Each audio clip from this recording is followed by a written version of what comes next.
guys, welcome back, Guy, Girl, Gay.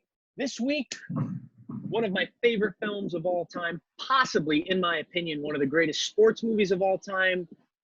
The gang watched Major League, starring Charlie Sheen, Dennis Haysbert, Tom Berenger, and Rene Russo.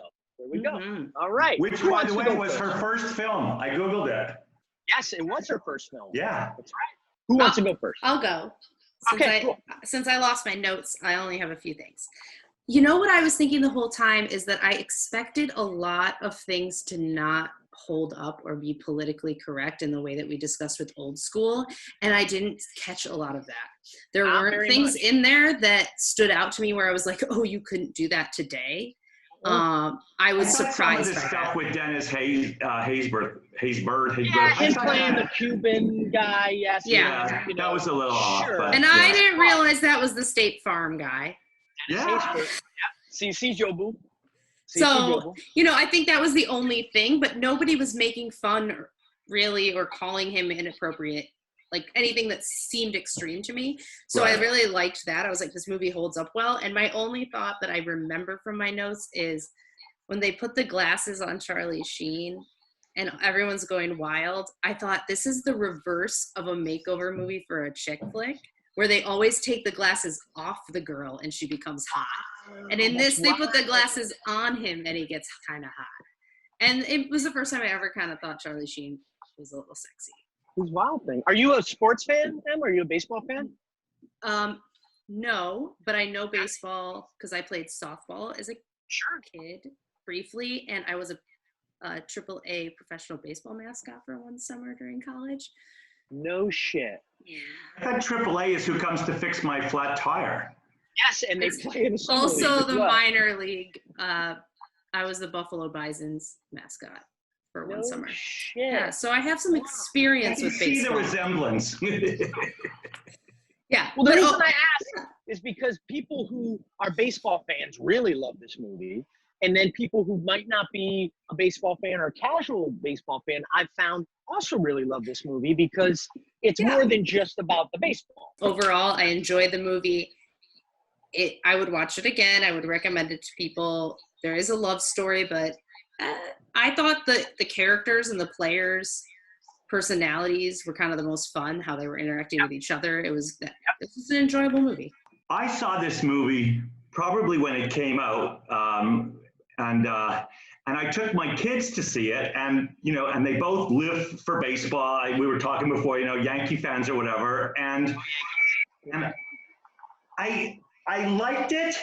But what I liked the most about it is they loved it. Like they thought it was like the best movie ever. And so it was a great dad take your kids movie.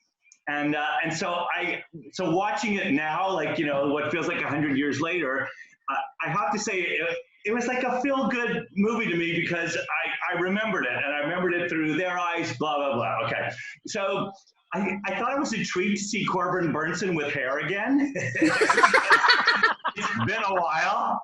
I've always been a Tom Berenger fan since Big Chill days, and I mean, when he jumped into the convertible because he was like MacGyver or whatever the hell his character was. So, and honestly, what happened to Wesley Snipes? I was so good to see him again, and I feel like he went to jail. He did go to jail, right? Yeah. But I mean, Wesley Snipes is still a phenomenal talent. I mean, he's awesome. He is. That's what I thought when I was, seeing him. Is that that was fun. I loved it. I definitely I want some of the pie because it was just fun. And look, made me put my Yankees shirt on just so you can see how butch I could be. They're the nemesis. The Yankees are the nemesis of the movie. So I love this movie for a plethora of reasons. Obviously, I think the comedy and the humor still holds up. A lot of the quotes. I saw that movie in the theater as a kid and loved it, bought it. And as a kid, I would walk around going, bartender, Joe Boo needs a refill. Not even knowing what I was saying. And my dad would laugh. And then I played baseball. The other reason this movie is it's one of my favorite sports movies is because all the sports play is authentic. Mm-hmm. The actors look like they know how to play. You ever watch a sports movie and the guy's like, all right, I'm the pitcher.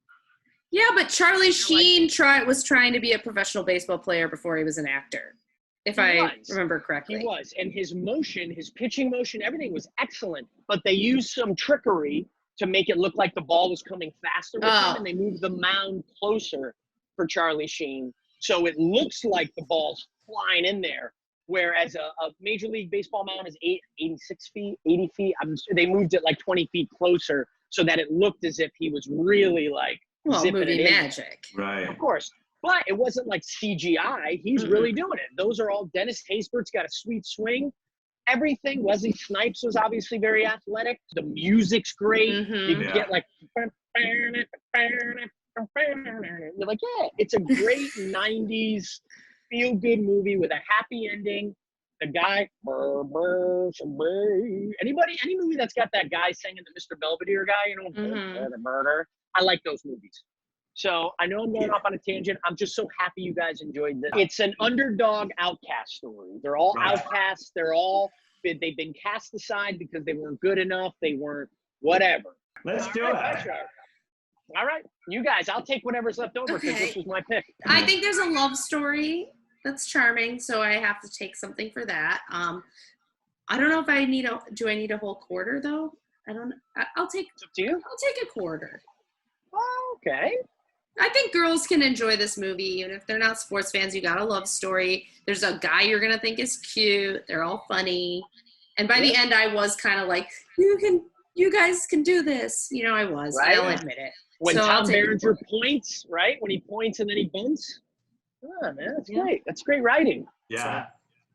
Well, you know, here I'm thinking like, Steve, it's your movie, so you could have, you know, the most of it or whatever. So, but I want at least 25%. I actually would have, I thought we were going to almost go for like the 33 or whatever. But okay, I'll do 24, so you could have 51. And then next time when we watch The Wizard of Oz and it's Judy Garland, you can give me the extra one back or something. You know? You know what? I want you to take the 25 because I think nothing's more perfect than a 50-50 split. You know what I mean? And this is obviously a movie where if it was on and you didn't have to watch it for Triple G, you'd probably leave it on. You'd go, oh, okay, right? Yeah, if you were just flicking, you'd go, oh, this is a good part. This is when, you know, they get the fried chicken for Serrano instead of the whole chicken. You know what I mean? I never looked to see what time it was. So that's good. Right? You know, because usually, no offense, Steve, usually your movies, I like go to see how many hours I've been watching it, and it says 18 minutes, and I'm like, crap, you know. So I get it. I get it. So this was good. All right. So my first one. We've got a winner. Watch Major League. Yeah. Let us know how you feel about it. Yeah. All right, we'll tune in next week. What are we watching next? I think Sleepless in Seattle. Oh, great. All right, well, see you in the Empire State Building, I guess, right? Bye. Bye.